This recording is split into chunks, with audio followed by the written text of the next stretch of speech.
আল্লাহর কসম করে বলি, যে সমস্ত নারীরা স্বামীকে অভিশাপ দেয়, ও মরে গেলেই বাঁচতাম, ওরে ছেড়ে দিলেই বাঁচতাম, ওর পালে এসে শান্তি হলো না, আমার কপালে সুখ হলো না, বড়া পড়া মরে না কেন, বড়া পড়ার সংসারে এসে সুখ হলো না, এই হারামজাদার সংসারে এসে সুখ হলো না, আল্লাহর কসম করে বলি, যে সমস্ত নারীরা স্বামীকে অভিশাপ দিবে, ইয়াউমুল কিয়ামতের ময়দানে বিনা হিসাবে তারা জাহান্নামে প্রবেশ করবে। জোরে বলেন আল্লাহু আকবার। আমার মারা যারা মাইকের আওয়াজ শোনেন, শুনে নেন, যত আপনার নামাজ, আপনার রোজা, আপনার হজ সব কিছু বরবাদ হয়ে যাবে যারা স্বামীকে লানত করবেন, স্বামীকে যারা অভিশাপ করবেন, স্বামীর বিরুদ্ধে অভিযোগ করবেন, স্বামীর প্রশংসা করবেন। আল্লাহর দরবারে আপনি নেকি পাবেন, আল্লাহর দরবারে নফল বন্দেগী পাবেন।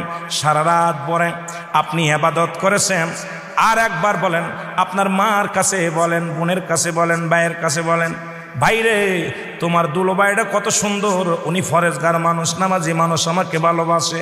যদি স্বামীর প্রশংসা করো, এই দুনিয়ার মধ্যে নফল ইবাদত হয়ে যাবে, তোমার নেকি হবে, আমলনামায় লেখা হবে।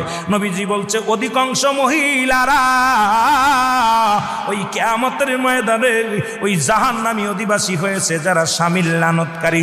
জোরে জোরে চিল্লায়া বলা যাবে না আল্লাহু আকবার।